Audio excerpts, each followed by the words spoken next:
Très chers amis, je vous souhaite le bonjour et la bienvenue sur cette bulle spéciale communication. Alors nous sommes à l'ère de la communication, ça je ne vous l'apprendrai pas. Et curieusement, eh bien on se rend compte que rien n'est moins évident que de communiquer de nos jours. Et je voulais revenir un petit peu là-dessus et qu'on prenne conscience du pourquoi. Parce que quand on comprend les choses, quelquefois on peut faire le nécessaire pour que ça aille mieux. Pas toujours. Mais on peut essayer. Alors, communiquer, c'est entre une, deux ou plusieurs personnes transmettre de l'information sur ce que l'on pense, ce que l'on vit, ce que l'on ressent, ce que l'on fait, ce que l'on aimerait. Et vous savez que pour que la communication soit efficace, pour que l'on se comprenne, il faut qu'on parle la même langue. Vous avez, je suppose, déjà été en vacances dans un pays étranger dont vous ne parliez pas la langue et pu apprécier à quel point il est difficile d'exprimer simplement ses besoins de base. Si vous ne savez pas comment on dit « je voudrais un sandwich aux tomates », allez donc à Pékin demander un truc comme ça, vous risquez fort de vous retrouver avec quelque chose de parfaitement différent. Donc ça fait très longtemps qu'on sait que pour se comprendre, il faut parler la même langue, n'est-ce pas? Et c'est là où je voulais en venir. Dans la langue, alors déjà la langue en tant que telle, c'est-à-dire la communication qui passe par la parole, c'est la première forme de communication, et celle qui vient à l'esprit dès qu'on parle de communication, c'est la parole. Qu'est-ce qui était basique pour se comprendre? C'était de parler la même langue. Et parler la même langue, ça voulait dire évidemment avoir la même syntaxe, avoir les mêmes tournures grammaticales, mais surtout donner au même mot le même sens. C'est-à-dire que les mots en eux-mêmes ont une essence. Et lorsqu'on prononce un mot, on accède à l'essence du mot, c'est-à-dire on accède au concept qu'il porte et à ce qu'il représente, n'est-ce pas? Or, alors c'est vrai pour la communication verbale, c'est vrai aussi pour la communication non verbale, corporelle, faciale, pour les attitudes de communication, les gestes. Tout ça, ça fait partie de la communication. Se tenir d'une certaine manière, ça porte un sens. Si vous me dites quelque chose et que je fais, ça n'est pas la même chose, vous n'allez pas comprendre la même chose dans mon ressenti que si je vous fais. Voyez-vous? Nous venons de communiquer sans mots. Alors, de la même manière que des pays différents ont des langues étrangères qu'il faut apprendre pour communiquer, les gestes et les attitudes sont les mêmes. J'ai souvent cité dans plusieurs de mes vidéos ces histoires de matrices dans lesquelles on est formé et où l'on apprend un certain nombre de comportements qui peuvent être corrects à un endroit et parfaitement incongrus à un autre. Exemple, cette coutume dans les pays arabes qui veut que rôter à la fin du repas soit un signe de bonne éducation pour indiquer que l'on a bien mangé, qu'on s'est régalé et remercier pour ce bon repas. Si vous faites ça dans le 16e arrondissement, il y a fort à parier que la maîtresse de maison ne va pas considérer que vous lui faites un compliment. Bon, il y a beaucoup d'autres choses. Dans certains pays, quand on vous invite à vous asseoir, vous prenez une chaise. Dans d'autres pays, vous vous asseyez par terre. Si vous arrivez dans un salon où on vous invite à vous asseoir sur une chaise et que vous vous asseyez par terre, jambes croisées, vous allez passer pour un mal élevé, n'est-ce pas? Et on ne va pas vous comprendre, on ne va pas comprendre pourquoi vous faites ça, pourquoi vous faites quelque chose d'aussi déplacé. Donc vous voyez que la communication doit répondre à des codes, comme le code de la route. Pourquoi est-ce qu'il n'y a pas tant d'accidents que ça sur les routes? Parce que tout le monde respecte un code.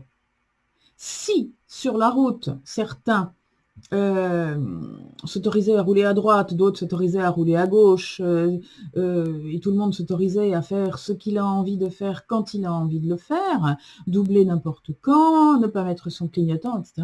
Là, pour le coup, il y aurait beaucoup de morts sur les routes.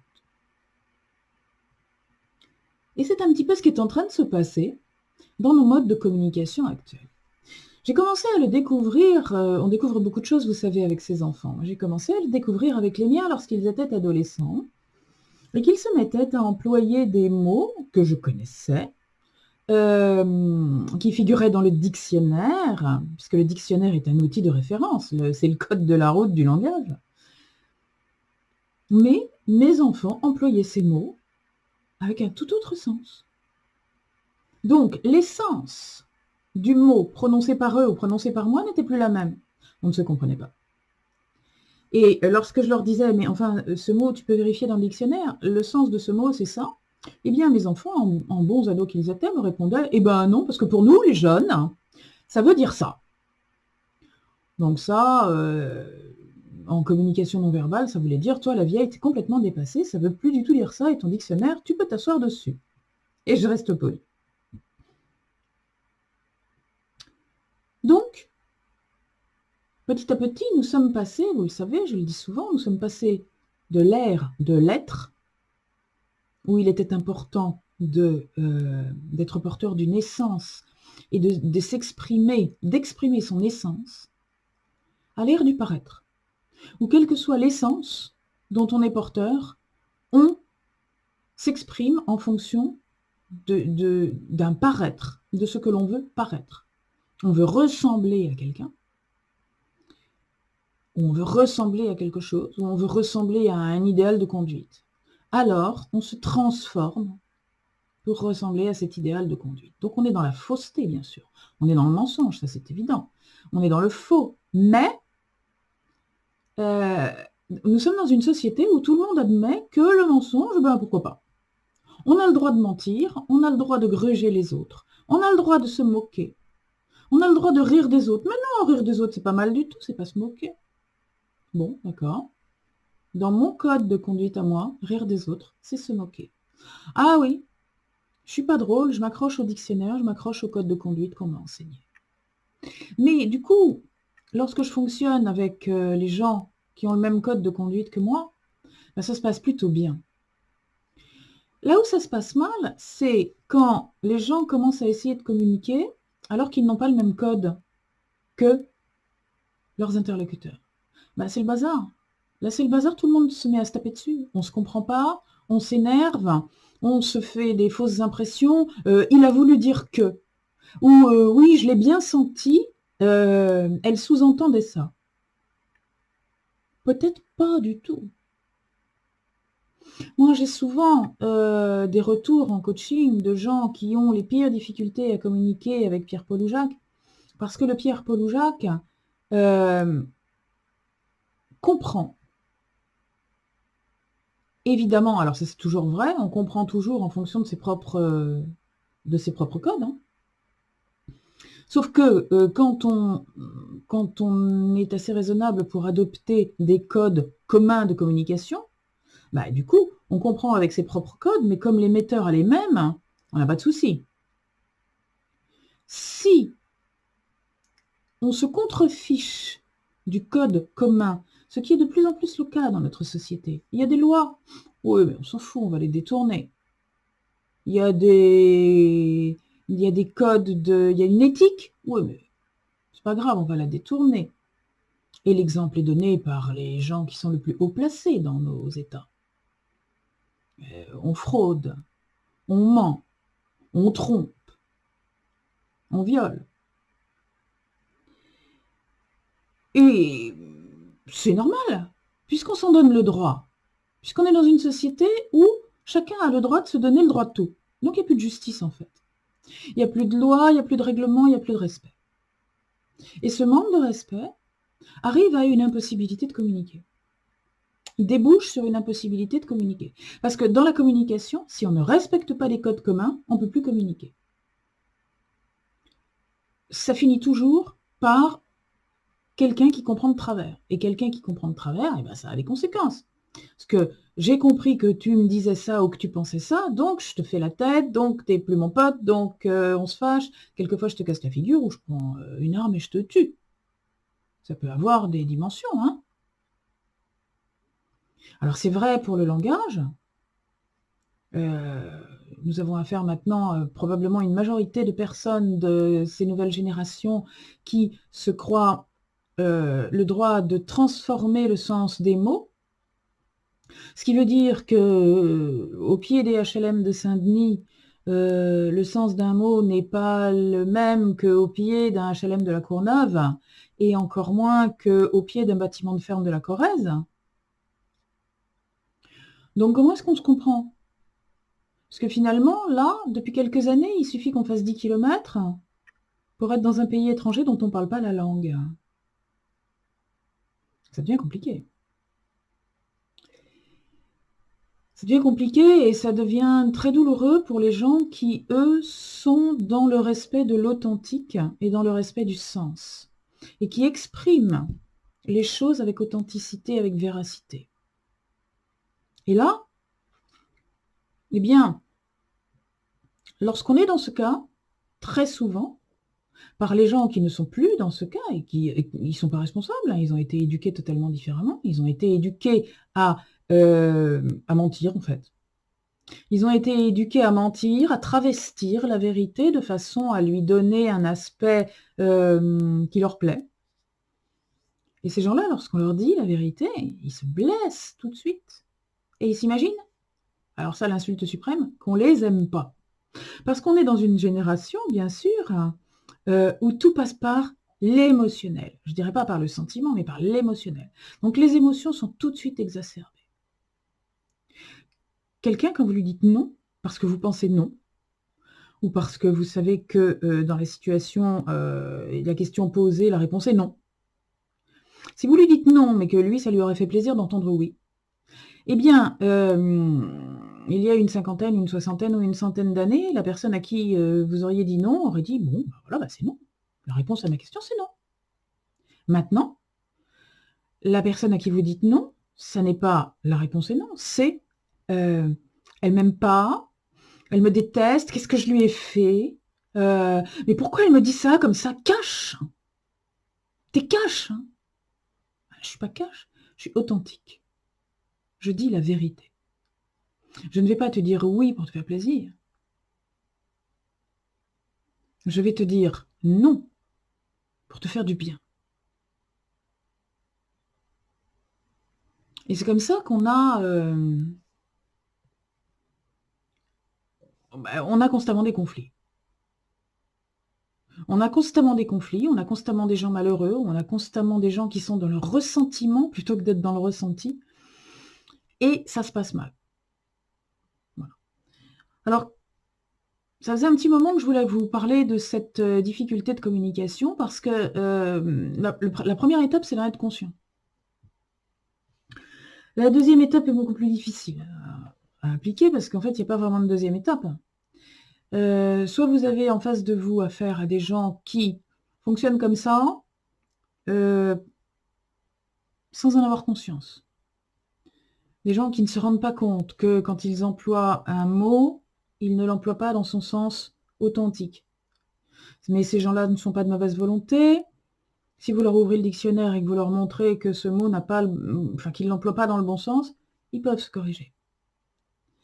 Lorsque vous avez affaire à des gens qui ont des habitudes parce qu'ils ont été éduqués comme ceci, parce qu'ils font partie de groupes, de bandes, d'amis qui fonctionnent comme ça, et donc ils croient que c'est bien. Et si vous leur démontrez que non, ça ne l'est pas, et pourquoi ça ne l'est pas, effectivement, ils peuvent revenir à de meilleurs sentiments. Et puis vous avez les autres qui vont vous dire bah ouais, mais pourquoi c'est toi qui auras raison? Et pas moi. Moi aussi, j'ai le droit de penser autre chose que toi. Alors oui, on a tous le droit de penser ce qu'on veut. Sauf que dans le domaine de la communication, de la vie en collectivité, eh bien, il y a une chose qu'on ne peut pas transgresser si on veut que ça se passe bien, c'est un code commun. C'est-à-dire que penser ce qu'on veut, ça va, tant qu'on ne modifie pas le code. Parce que si chacun modifie le code à sa façon, il n'y a plus de code. Et là, on se retrouve sur la route avec un qui roule à droite, un qui roule à gauche, et l'autre qui tourne sans mettre son clignotant. Et ces accidents de la route, tout le monde cherche à éviter les accidents de la route. Transposer ça dans la vie, et si on essayait d'essayer, si on essayait d'essayer, de ne pas se mettre à chacun avoir son code de la vie et à fabriquer des accidents et des conflits en permanence. C'est difficile, hein. C'est extrêmement douloureux. Moi, j'ai affaire à un certain nombre de personnes que je connais depuis longtemps et qui, comme moi, de par leur âge, ont un code collectif qu'ils respectent parce que nous avons été éduqués déjà au respect, ce qui n'est plus le cas maintenant forcément pour tout le monde, et qui ont été éduqués à l'authenticité, au respect du code de vie, au respect du code de politesse. Tout ça, ça s'apprenait. C'est comme ça, c'est comme le code de la route. Il y a quelqu'un un jour en France qui a décidé qu'on roulait à droite. Même si moi je trouve ça stupide, si je veux rouler en France, il faut que je roule à droite. Le dictionnaire, c'est pareil. Le sens des mots, c'est pareil. Le sens des gestes et des attitudes, c'est pareil. Et le sens de l'authenticité dans la communication, je te dis ce que je pense vraiment, ça n'est pas une insulte, c'est le respect du code de l'honneur. Bon. Et du code de l'amitié. Alors maintenant, qu'est-ce qu'on fait de ça? J'avoue que j'ai pas de réponse, hein, parce que ça devient très, très, très compliqué. Quand on regarde de la communication entre les gens, on se rend compte que la perte du code fait que les gens s'énervent tout de suite, deviennent violents tout de suite, et quelquefois à leur grande âme, parce que certains s'en rendent compte. Et là, on se retrouve dans la situation où soit ces gens ont suffisamment de conscience quand même quelque part pour accepter un travail sur eux, pour revenir un petit peu à quelque chose de sensé, soit ils l'ont pas. Et là, je sais pas ce qu'il y a à faire. J'attends vos propositions. Je suis ouverte à toutes les propositions. Parce que moi, je ne sais pas quoi faire. Face à quelqu'un qui refuse tout, face à quelqu'un qui a une violence, et face à des autorités gouvernementales dans beaucoup de pays maintenant, qui entérinent cette violence de comportement et qui donnent l'exemple de cette violence de comportement. Quand on entend les propos qu'on entend dans les membres des gouvernements, chez les membres des gouvernements, qui sont des propos tout simplement insultants, et que ça passe comme une lettre à la poste, parce qu'il n'y a pas, il y a une impunité. Comment voulez-vous que les gens pour qui ces gouvernants, théoriquement, sont des modèles, sont des exemples, comment voulez-vous que la base se comporte bien si le sommet se comporte mal? J'en reviens toujours au problème du respect. Si l'on n'éduque plus les enfants au respect, on va avoir de grosses, grosses, grosses difficultés dans les sociétés à l'avenir. Je vous exhorte, si vous êtes sorti du moule du respect, je vous exhorte à continuer à le pratiquer quoi qu'il arrive, quoi qu'il en coûte. Je vous exhorte à continuer à pratiquer le respect et à essayer de faire tache d'huile, à essayer de gagner du terrain en étant un exemple pour ceux qui perdent le modèle.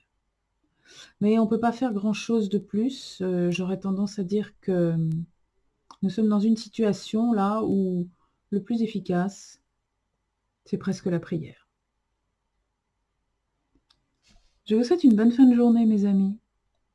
À bientôt sur une prochaine bulle et continuez à respecter les gens, les choses, les mots, les situations et surtout vous-même.